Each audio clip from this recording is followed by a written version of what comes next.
ಗರ್ಭಿಣಿಯಾಗಿ ನೋಡಿದಂಥ ದೇಶ ಭಾರತದಲ್ಲಿ ನಾವೆಲ್ಲರೂ ಹುಟ್ಟಿದ್ದೇವೆ ಎನ್ನುವ ಹೆಮ್ಮೆ ನನಗೆ ಇದೆ.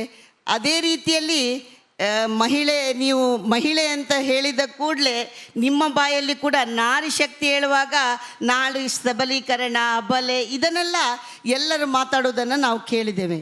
ಆದರೆ ಇತಿಹಾಸದ ಪುಟವನ್ನು ಅಥವಾ ನಮ್ಮ ಪುರಾಣವನ್ನು ನಾವು ಮೆಲುಕು ಹಾಕಿದರೆ ಅಥವಾ ಪುರಾಣದ ಪುಟಗಳನ್ನು ತೆಗೆದರೆ ಇವತ್ತಿಗೂ ನಮಗೆ ನಾರಿ ಅಬಲೆ ಅಲ್ಲ ಸಬಳಲು ಅನ್ನುವಂಥ ತೋರಿಸಿಕೊಟ್ಟಂಥ ಅನೇಕ ಮಹಿಳೆಯರ ನಿದರ್ಶನವನ್ನು ನಾವು ನೋಡ್ತಾ ಇದ್ದೇವೆ. ಕಿತ್ತೂರು ರಾಣಿಯಾಗಿ ಬದುಕಿದ್ರು. ರಾಣಿ ಅಂತ ಹೇಳಿದರೆ ಮಹಾರಾಣಿ ಸುಪ್ಪತ್ತಿಗೆಯಲ್ಲಿ ಕೂತ್ಕೊಳ್ಳುವವಳಲ್ಲ.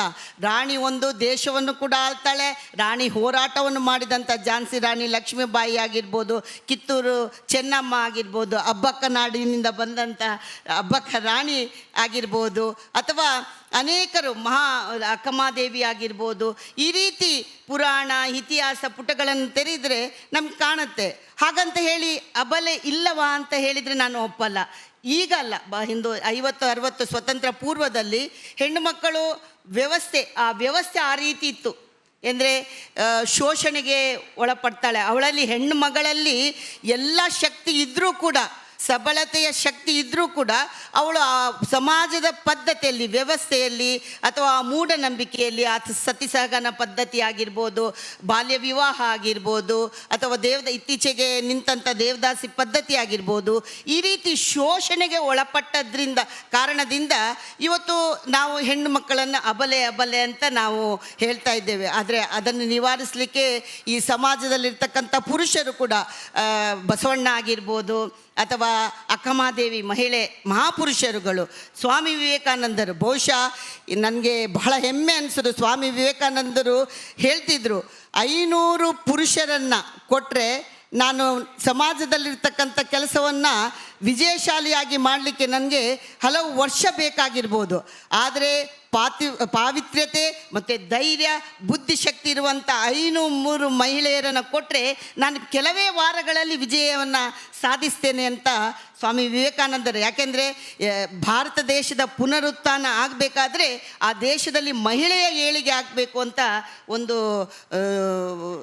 ವಿಷಯವನ್ನು ಇಡೀ ಸಮಾಜಕ್ಕೆ ಕೊಟ್ಟಂಥವರು. ಅಷ್ಟು ಮಾತ್ರ ಅಲ್ಲ, ಇನ್ನೊಂದು ನನಗೆ ಸ್ವಾಮಿ ವಿವೇಕಾನಂದ ಅವರು ಹೇಳ್ತಿದ್ರು, ಹಿಂದಿನ ನಾಗರಿಕತೆಯನ್ನು ಪುರುಷರು ಬರೆದ್ರೆ ಮುಂದಿನ ನಾಗರಿಕತೆಯನ್ನು ಮಹಿಳೆಯರು ಬರೀತಾರೆ ಅಂತ, ನಿರ್ಮಿಸ್ತಾರೆ ಅನ್ನೋದನ್ನು ಸ್ವಾಮಿ ವಿವೇಕಾನಂದರು ಹೇಳಿದರು. ಬರೀ ಮಾತಾಡುವಾಗ ನನಗೆ ಒಮ್ಮೊಮ್ಮೆ ನೋವಾಗುತ್ತೆ. ಕೆಲವರು ಮಾತಾಡುವಾಗ ಹೇಳ್ತಾರೆ, ಸ್ವಾಮಿ ವಿವೇಕಾನಂದರು ಪುರುಷ ಸಿಂಹಗಳನ್ನು ಕೊಡಿ ಅಂತ ಹೇಳಿದರು. ಸ್ವಾಮಿ ವಿವೇಕಾನಂದರು ಬರೀ ಪುರುಷ ಸಿಂಹವನ್ನೆಲ್ಲ ಸಿಂಹಿಣಿಯರನ್ನು ಕೊಡಿ ಅಂತ ಕೂಡ ಸ್ವಾಮಿ ವಿವೇಕಾನಂದರು ಹೇಳಿದ್ದಾರೆ. ಆದ್ದರಿಂದ ಇವತ್ತು ನಾವು ಮಹಿಳಾ ಶಕ್ತಿಯ ಈ ಅಬಲೆತನ ಅಥವಾ ಶೋಷಣೆ ಬಹುಶಃ ಈ ಕಾಲಕ್ಕೆ ಮುಗಿದಿದೆ. ಈ ಮಹಿಳೆ ಸಬಲೀಕರಣಗಳಾಗಬೇಕಂದ್ರೆ 3 ವಿಧದಲ್ಲಿ ಆಗಬೇಕು. ಒಂದು, ಕಾನೂನಾತ್ಮಕವಾಗಿ ಅವಳಿಗೆ ಸಬಲೀಕರಣ ಸಿಗಬೇಕು. ಇನ್ನೊಂದು, ಅವಳು ಆರ್ಥಿಕವಾಗಿ ಸಬಲೀಕರಣ ಹೊಂದಬೇಕು. 3ನೇದಾಗಿ ಒಬ್ಬಳು ಮಹಿಳೆ ಅವಳ ಬದುಕಿಗೆ ಬೇಕಾದಂಥ, ಮೇಡಮ್ ಈಗಾಗಲೇ ಹೇಳಿದರು, ಶಕ್ತಿ ಯೋಜನೆ ಕೊಟ್ಟಿದ್ದಾರೆ ಸರ್ಕಾರ. ಈ ಅನೇಕ ಯೋಜನೆಗಳನ್ನು ರಾಜ್ಯ ಸರ್ಕಾರ, ಭಾರತ ಸರ್ಕಾರ, ಕೇಂದ್ರ ಸರ್ಕಾರ ಆ ಮಹಿಳೆಯ ಬದುಕು ಹಸನಾಗಬೇಕು ಎನ್ನುವ ರೀತಿಯಲ್ಲಿ ಅನೇಕ ಯೋಜನೆಗಳನ್ನು ಕೊಟ್ಟಿದ್ದಾರೆ. ಇವತ್ತು ಉದಾಹರಣೆಗೆ ಮಹಿಳೆ ಇವತ್ತು ಬಹುಶಃ ಭಾರೀ ನಿರೀಕ್ಷೆ ಇರೋದು ಮಹಿಳೆಯನ್ನು ಒಂದು ಆರ್ಥಿಕವಾಗಿ ಅವಳು ಸಬಲಳಾಗಬೇಕು. ಯಾವಾಗ ಮಹಿಳೆಗೆ ಒಂದು ಉನ್ನತ ಶಿಕ್ಷಣ ಸಿಗುತ್ತಾ ಆಗ ಅವಳು ಸಬಲೀಕರಣದ ಹತ್ರ ಹೆಜ್ಜೆ ಹೋಗ್ತಾಳೆ. ಯಾವಾಗ ಅವಳ ಒಂದು ಬುದ್ಧಿಶಕ್ತಿಯನ್ನು ಅವಳು ಹೆಚ್ಚಿಗೆ ಮಾಡ್ತಾಳೆ, ಆರ್ಥಿಕವಾಗಿ ಅವಳ ಹತ್ರ ಒಂದು ದುಡಿಮೆ ದುಡ್ಡು ಇರ್ತದ, ಆವಾಗ ಅವಳು ಸಬಲಳಾಗ್ತಾಳೆ. ಅಂದರೆ ಒಂದು ಅವಳಿಗೆ ಬಹಳ ದೊಡ್ಡ ಮೈಲಿಗಲ್ಲು ತನ್ನಲ್ಲಿ ಆರ್ಥಿಕವಾಗಿ ತಾನು ಸ್ಟ್ರಾಂಗ್ ಆದಾಗ ಸಿಗ್ತದೆ ಅನ್ನೋದು ಸತ್ಯ ಕೂಡ, ಅವಶ್ಯಕತೆ ಕೂಡ ಇದೆ. ಇವತ್ತು ಆ ನಿಟ್ಟಿನಲ್ಲಿ ಕೂಡ ಬಹಳಷ್ಟು ಸಮಾಜ, ಸಂಘ ಸಂಸ್ಥೆಗಳಾಗಿರ್ಬೋದು, ಮಹಿಳೆ ಒಂದು ಸಬಲೀಕರಣ ಆಗಬೇಕು, ಮುಂದಕ್ಕೆ ಬರಬೇಕು ಅಂತ ಕೇವಲ ಸರ್ಕಾರ ಅಂತ ಅಲ್ಲ, NGOಗಳಾಗಿರ್ಬೋದು, ಸಂಘ ಸಂಸ್ಥೆಗಳಾಗಿರ್ಬೋದು, ಅಥವಾ ದೊಡ್ಡ ದೊಡ್ಡ ಸಮಾಜ ಸೇವಾಮುಖಿ ಟ್ರಸ್ಟ್ಗಳಾಗಿರ್ಬೋದು, ಇವರೆಲ್ಲರೂ ಕೂಡ ಮಹಿಳೆಯರನ್ನು ಅಭಿವೃದ್ಧಿಪಡಿಸುವ ನಿಟ್ಟಿನಲ್ಲಿ ಬಹಳ ದೊಡ್ಡ ಹೆಜ್ಜೆಯನ್ನಿಟ್ಟಿದ್ದೇನೆ.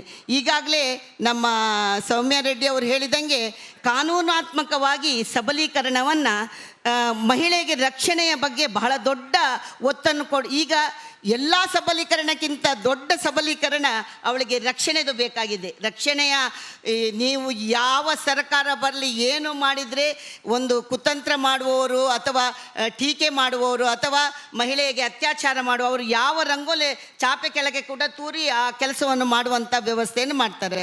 ಅದಕ್ಕೆ ಕಾನೂನಾತ್ಮಕವಾಗಿ ಒಂದು ಬಹಳ ದೊಡ್ಡ ಒಂದು ಶಕ್ತಿಯನ್ನು ಕೊಡಬೇಕು, ಕಾನೂನಿನಲ್ಲಿ ತಿದ್ದುಪಡಿ ಆಗಬೇಕು ಅಂತ ಬಹಳ ದೊಡ್ಡ ಕೂಗನ್ನು ನಾನು ವಿಧಾನ ಪರಿಷತ್ನಲ್ಲಿ ಯಾವಾಗಲೂ ಹಾಕ್ತಾ ಇದ್ದೇನೆ.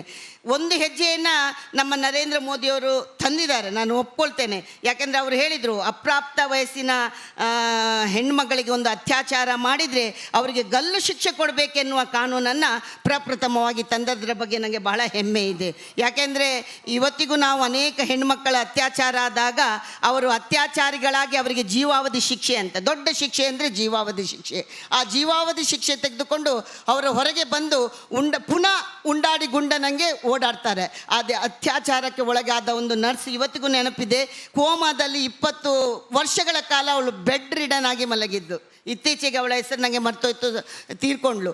ಈ ರೀತಿ ಅತ್ಯಾಚಾರಕ್ಕೆ ಒಳಪಟ್ಟಂಥ ಹೆಣ್ಮಗಳು ಕಷ್ಟದಿಂದ ಇರುವಾಗ ಅವನು ಒಳ್ಳೆ ಗುಂಡಾಡಿ ಗುಂಡನಂಗೆ ಹೊರಗೆ ಬರುವಂಥ ವ್ಯವಸ್ಥೆ ಇದೆ. ಅದಕ್ಕೆ ಶಿಕ್ಷೆ ಕೊಡುವಾಗ ನಿಮ್ಮ ಟಿ ವಿಯಲ್ಲೂ ನೋಡ್ತೇನೆ, ಅಪರಾಧಿಗಳನ್ನು ಮುಖಕ್ಕೆ ಒಂದು ಮುಸ್ಕು ಹಾಕ್ಕೊಂಡು ತಗೊಂಡು ಬರ್ತೀನಿ ಮೈಯೆಲ್ಲ. ಈಗ ಒಂದು ರಕ್ಷಣೆಯ ಬಗ್ಗೆ ಮಾತಾಡಿದರೆ ಪ್ರತಿಯೊಬ್ಬರು ಕೂಡ ಸಮಾಜದಲ್ಲಿ ಯಾರ ಬಗ್ಗೆನೂ ಟೀಕೆ ಮಾಡ್ತಾ ಇಲ್ಲ, ಯಾವ ಸರ್ಕಾರದ ಬಗ್ಗೆ ಅಲ್ಲ. ಈ ಸಮಾಜದಲ್ಲಿರ್ತಕ್ಕಂಥ ವಿಕೃತ ಮನೋಭಾವದ ಕಾಮುಕರು ಅವ್ರನ್ನ ಮಾಡುವಂಥ ಅವ್ಯವಸ್ಥೆ, ಅವರನ್ನು ಮುಖವನ್ನು ತೋರಿಸದೆ ನೀವು ತೋರಿಸುವಂಥದ್ದು ನಮಗೆ ನೋವಿದೆ. ಅವರಿಗೆ ಶಿಕ್ಷೆಯನ್ನು ನಾನು ಏಕಾಂಗಿ ಶಿಕ್ಷೆಯನ್ನು ಕೊಡಿ, ಈ ರೀತಿ 2-3 ಶಿಕ್ಷೆಗಳನ್ನು ಕೊಡಿ ಅಂತ ಉಲ್ಲೇಖವನ್ನು ವಿಧಾನ ಪರಿಷತ್ತಿನಲ್ಲೂ ಕೂಡ ನಾನು ಬೇಡಿಕೆಯನ್ನು ಇಟ್ಟಿದ್ದೆ. ಅದು ಯಾವಾಗ ಆಗ್ತದಂತ ಗೊತ್ತಿಲ್ಲ. ಯಾಕೆಂದರೆ ನಾನು ಟೀಕೆನೂ ಮಾಡಿದೆ. ನೀವು ಆ ಶಿಕ್ಷೆಯನ್ನು ಕೊಡ್ತಾ ಕೊಡ್ತಾ ಲೀವಿಂಗ್ ಟುಗೆದರ್ ಅನ್ನುವ ಶಿಕ್ಷೆಯನ್ನು ನೀವು ಅದನ್ನು ಜಾರಿಗೆ ತರಲಿಕ್ಕೆ ಆಗುತ್ತೆ. ವಿದೇಶದಲ್ಲಿ ಏನು ಸಾರ್ವಜನಿಕವಾಗಿ ಅವನನ್ನು ಗಲ್ಲಿಗೇರಿಸಬೇಕು, ಅಷ್ಟು ಕೆಟ್ಟದಾಗಿ ವರ್ತಿಸಿದಂಥ ವ್ಯಕ್ತಿಯನ್ನು ಕೇಳಿದರೆ ಅದು ನಮ್ಮ ಕಾನೂನಲ್ಲಿ ಇಲ್ಲ. ವಿದೇಶದಲ್ಲಿರ್ತಕ್ಕಂಥ ಬೇರೆ ಬೇರೆ ಕಾನೂನುಗಳನ್ನು ನಾವು ತರ್ತೇವೆ ನಮ್ಮ ದೇಶಕ್ಕೆ. ಕಾನೂನು ಸ್ಟ್ರಾಂಗ್ ಆಗಬೇಕು ಅಂತ. ಸೌಮ್ಯ ರೆಡ್ಡಿ, ಓಕೆ ಮೇಡಮ್, ವಾಪಸ್ ಬರ್ತೀನಿ. ಸೌಮ್ಯ ರೆಡ್ಡಿ ಅವ್ರ ಹತ್ರ ನೀವು ಹೇಳ್ತಾ ಇದ್ರಿ ಪಂಚ ಗ್ಯಾರಂಟಿಗಳನ್ನು ತಂದಿದ್ದೀವಿ ನಾವು, ಮಹಿಳೆಯರಿಗೆ ಶಕ್ತಿ ಕೊಡೋ ನಿಟ್ಟಿನಲ್ಲಿ ಕೆಲಸ ಮಾಡ್ತಾ ಇದೆ ನಮ್ಮ ಸರ್ಕಾರ ಅಂತ. ಹೌದು, ಶಕ್ತಿ ಯೋಜನೆ, ನೀವು ಗೃಹ ಜ್ಯೋತಿ ಇದೆಲ್ಲ ತಂದಿದ್ದೀರಿ. ಬಟ್ ಮಹಿಳೆಯರಿಗೆ ಅಷ್ಟು ಸಾಕಾ? ಸ್ವಾವಲಂಬಿ ಜೀವನ ನಡೆಸೋದಕ್ಕೆ ಏನು ಮಾಡಬೇಕು? ಆಕೆಗೆ ರಕ್ಷಣೆ ಬೇಡವಾ? ಶಿಕ್ಷಣ ಬೇಡವಾ? ಆಕೆ ತನ್ನ ಕಾಲ ಮೇಲೆ ತಾನು ನಿಂತ್ಕೊಳ್ಳೋದು ಬೇಡವಾ? ಆ ನಿಟ್ಟಿನಲ್ಲಿ ಸರ್ಕಾರ ಏನು ಕೆಲಸ ಮಾಡಬೇಕು ಅಂತ? 100% ನೋಡಿ, ನಾವು ಪ್ರತಿಯೊಬ್ಬರು ಅಷ್ಟೇ, ಮಹಿಳೆಯರು ಯಾರೇ ಆಗಿರಲಿ, ನಾವು ಮನೆಯಿಂದ ಹೊರಗಡೆ ಹೋದಾಗ ಏನಂತ ಹೇಳ್ತಾರೆ, ಹುಷಾರಾಗಿರು, ಎಲ್ಲಾದರೂ ಹೋದ್ಮೇಲೆ ನನಗೆ ಮೆಸೇಜ್ ಮಾಡು ಅಂತ ನಾವು ಈಗಲೂ ಸಹ ನಮ್ಮ ಫ್ರೆಂಡ್ಸಿಗೆಲ್ಲ ನಾವು ಹೇಳ್ತೀವಿ. ಯಾಕೆ ಈ ಪರಿಸ್ಥಿತಿ ನಮ್ಮ ದೇಶದಲ್ಲಿ ಇನ್ನೂ ಇದೆ? ನಾನು ಸೌಮ್ಯರೆಡ್ಡಿ ಮ್ಯಾಮ್, ಈಗ ಒಂದು ವರದಿ ಪ್ರಕಾರ ನಾನು ಗಮನಿಸ್ತಾ ಇದೆ, ಇಡೀ ಪ್ರಪಂಚದಲ್ಲಿ ನಾವು ಗಮನಿಸಿದ್ರೆ 80% ಮಹಿಳೆಯರು ಅನಕ್ಷರಸ್ಥರು ಅಂತ, ಶಿಕ್ಷಣನೇ ಸಿಗ್ತಾ ಇಲ್ಲ ಅಂತ. ಎಸ್, ಯಾಕೆ ಇಂಥ ವ್ಯವಸ್ಥೆ ಅಂತ? ಎಕ್ಸಾಕ್ಟ್ಲಿ. ಯಾಕಂದರೆ ನೋಡಿ, ನಾವು ನಮ್ಮ ದೇಶದಲ್ಲಿ ಸುಮಾರು ಈ ನ್ಯಾಷನಲ್ ಕ್ರೈಮ್ ರೇಟ್ ಬ್ಯೂರೋ ನಾವು ಆ ರಿಪೋರ್ಟ್ಸ್ ನಾವು ತೆಗೆದು ನಾವು ನೋಡಿದ್ರೆ ನಿಜವಾಗ್ಲೂ ಬಹಳ ಸಂಕಟ ಆಗುತ್ತೆ. ಪ್ರತಿ ತಾಸು, every hour, crimes against women is 51. And ಒಂದೇ ವರ್ಷದಲ್ಲಿ 4.45 ಲಕ್ಷ ಕ್ರೈಮ್ಸ್ ಆಗಿದೆ ಒಂದು ವರ್ಷದಲ್ಲಿ. ಸೊ ನಾವು ಯಾವ ದಿಕ್ಕಲ್ಲಿ ಹೋಗ್ತಾ ಇದ್ದೀವಿ? ಯಾಕಂದರೆ ನಾವು ಬೇಟಿ ಬಚಾವ್ ಬೇಟಿ ಪಢಾವ್ ಅಂತ ಒಂದು ಅಭಿಯಾನ ನಮ್ಮ ಸನ್ಮಾನ್ಯ ಪ್ರಧಾನಮಂತ್ರಿಯವರು ಪ್ರಾರಂಭ ಮಾಡಿದ್ರು 10 ವರ್ಷದಿಂದ. बट बेटी तो अभी मर रही है, बेटी तो अभी सुरक्षित नहीं है, तो हम क्या कर रहे हैं? ಹಾಗಾಗಿ ನಾವು ಪ್ರತಿಯೊಬ್ಬರು, ನಾನು ಈ ರಾಜ್ಯ ಆ ರಾಜ್ಯ, ಈ ಪಕ್ಷ ಆ ಪಕ್ಷ ಅಂತ ನಾನು ಹೇಳಲಿಕ್ಕೆ ಹೋಗಲ್ಲ. ಯಾಕಂದರೆ ಮಹಿಳೆಯರ ಮೇಲೆ ಆಗ್ತಿರುವಂಥ ದೌರ್ಜನ್ಯ ಇರ್ಬೋದು, ನಾವು ಪ್ರತಿಯೊಬ್ಬ ಮಹಿಳೆ ನಮ್ಮ ರಾಜ್ಯದಲ್ಲಿರ್ಬೋದು, ನಮ್ಮ ಇಡೀ ದೇಶದಲ್ಲಿರ್ಬೋದು, ನಮಗೆ ಪ್ರತಿಯೊಬ್ಬರಿಗೆ ಸುರಕ್ಷತೆ ಇರಬೇಕು. ನಮಗೆ ಸುರಕ್ಷತೆ ಇಲ್ಲ ಅಂದರೆ ನಾವು ಹೊರಗಡೆ ಹೋಗಿ ಹೇಗೆ ನಮಗೆ ಶಿಕ್ಷಣ ಸಿಗೋದು? ನಮಗೆ ಹೇಗೆ ನಾವು ಕೆಲಸ ಮಾಡುವುದು? ನಾವು ನೋಡಿದ್ದೀವಿ ಏನಾಗಿದೆ ಅಂತ. ಉನಾವಲ್ಲಿ ನೋಡಿದ್ದೀವಿ, ಹತ್ರಸಲ್ಲಿ ನೋಡಿದ್ದೀವಿ, ಇತ್ತೀಚೆಗೆ ನಾವು ನೋಡಿದ್ದೀವಿ, ಕಲ್ಕಟ್ಟಾಲಿ ನಾವು ನೋಡಿದ್ದೀವಿ ಏನಾಗಿತ್ತು ಅಂತ. ಒಬ್ಬ